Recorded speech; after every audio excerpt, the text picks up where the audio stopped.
1465-66 жылдары сыртқы жауларға қарсы қанды шайқастардың бірінде Керей ханның қайтыс болуына байланысты бос қалған қазақ ұлысының тағына Жәнібек отырды.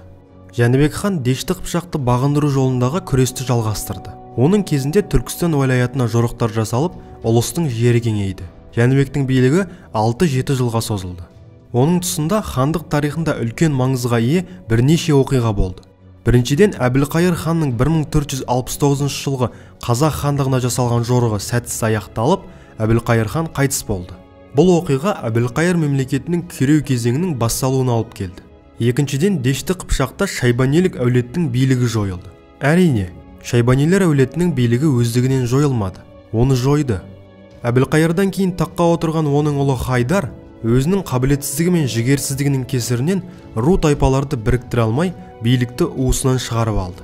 Хайдар туралы тарихи Қыпшақи еңбегінде былай делінеді: ол жұмсақ мінезді және жігерсіз адам болады. Басқару ісінде өз бетінше қадамдар жасауға қабілетсіз еді. Осыны пайдаланып, Әбілқайырдың кешегі жаулары әр тараптан жорықтар жасай бастады. Әбілқайыр ұлысын құлатуға Сібір, Үлкен Орда, Ноғай және Жәнібек хан бастаған қазақ ұлысы өз үлестерін қосты. Шейх Хайдардың әлсіздігін пайдаланған Жәнібек Түркістан уәлаятына бірнеше жорықтар ұйымдастырып, сыр бойындағы стратегиялық маңызға ие ірі қалаларды өзіне қаратты.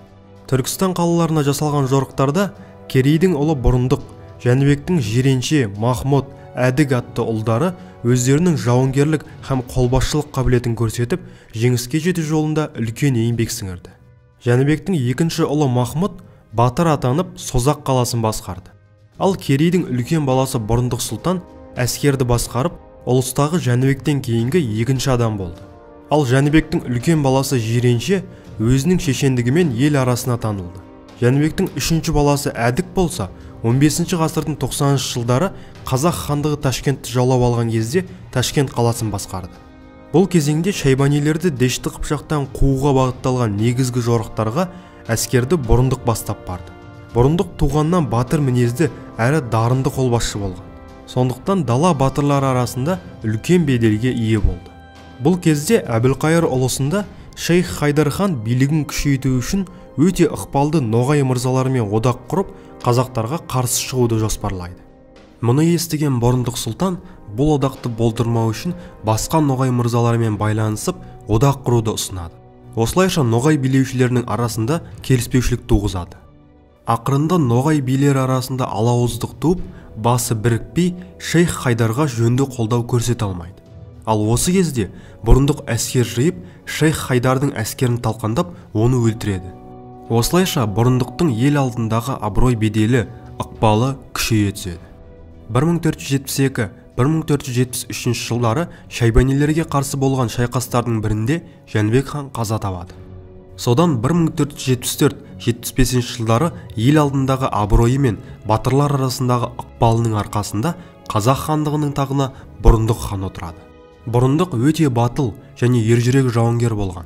Ол басқа батырлар сияқты ат үстінде емес, түйе үстінде отырып шайқасқан. Әкесі Керей ханның тұсында қазақ жасақтарының таңдаулы бөлімдерін басқарып, ханның арнайы тапсырмаларын орындаған. Бұрындық билікке келгеннен кейін хандықтың жерін кеңейту жолындағы күресті жалғастырды. Бірнеше жылдардан кейін Бұрындық хан Әбілқайырдың немересі Мұхаммед Шайбанимен соғысады. Дешті Қыпшақ билігіне таласты бастаған Мұхаммед Шайбани кейбір Ноғай һәм Маңғыт билері тарапынан үлкен қолдау табады. Қалыптасқан жағдайды бағамдай келе, Бұрындық хан 50 мың әскер жинап, Мұхаммед Шайбаниге қарсы аттанады. Бұрындықтың әскері Ноғайлар мен Мұхаммед Шайбанидің бірлескен әскерімен кездеседі. Екі қосын арасында кескілескен қанды шайқас болады. Шайқас нәтижесінде екі жақта бір-бірін жеңе алмай, үлкен шығынға ұшырайды.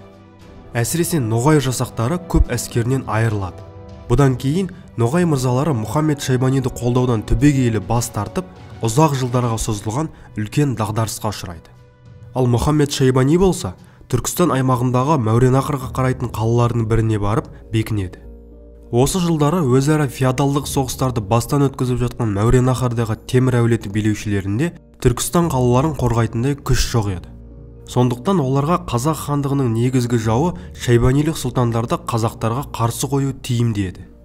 Қазақ хандығы Мәуереннахр билеушілерінің бұл әрекетіне бірден қарсы шығады. қыс мезгіліне қарамастан бұрындық хан бастаған қазақ әскерлері Мұхаммед-Шайбани бекінген Сығанақ, Сауран және Созақ өңірлерінде ұрысқа түседі. Бірнеше рет болған ұрыстарда жеңілген Шайбани хан қашуға мәжбүр болады. Аймақтың басқа да өңірлерінен айырылып қалу қаупін сезген аймақ әкімі Мұхаммед-Мазид-Тархан Шайбани ханды Самарқанға кетуге көндіреді. Осылайша күрестің алғашқы кезеңі қазақ хандығы үшін сәтті басталып, аймақтың солтүстік өңірлерінде қазақ хандығының саяси билігі орнығады. Сыр бойы қалаларын қайтару үшін болған шайқастарда Жәнібек ханның ұлы Қасым ерекше көзге түсе бастайды. Ол өзінің ұйымдастырушылық һәм қолбасшылық қабілетінің арқасында қазақ әскерінің жеңісіне үлкен үлес қосады. 15 ғасырдың 80-ші жылдарында Мұхаммед-Шайбани хан Мәуереннахр сұлтаны Ахмет мырзаға арқа сүйеп аймаққа қайта енеді және солтүстік өңірдегі қалаларды бірінен соң бірін бағындыра бастайды. Бұрындық хан мен Жәнібек хан ұлдарының біріккен әскері Мұхаммед-Шайбани әскерін талқандайды. Нәтижесінде Әбілқайыр ханның немересі аймақтан кетуге мәжбүр болады. Ал қазақ хандығы болса, аймақтың солтүстік жерін қорғап қана қоймай, орталық және оңтүстік өңірлерінде өз ықпалын күшейте бастайды. Бұл уақытта Қасым сұлтан мен Жәнібек хан ұлдарының саяси билігі, әскері артады. Олардың ұлыстарының аумағы кеңейіп, қалалар мен елді мекендер, жақсы жайылымдар солардың иелігіне көшеді. 15 ғасырдың 90-шы жылдарында Сыр өңірінде Жәнібек хан ұлдарының, әсіресе Қасым сұлтанның ықпалының өсуіне байланысты Бұрындық хан мен Жәнібек ұлдары арасында қарама-қайшылықтар туа бастайды. Сыр бойы қалалары үлкен экономикалық маңызға ие болғандықтан, бұл аймақты басқарған Қасым сұлтан мен Жәнібек ұлдарының экономикалық, әскери, жалпы саяси ықпалы жоғары болды. Және де Бұрындық ханның жүргізген саясаты ру тайпалар арасында наразылық көңіл-күйді сездіре бастайды.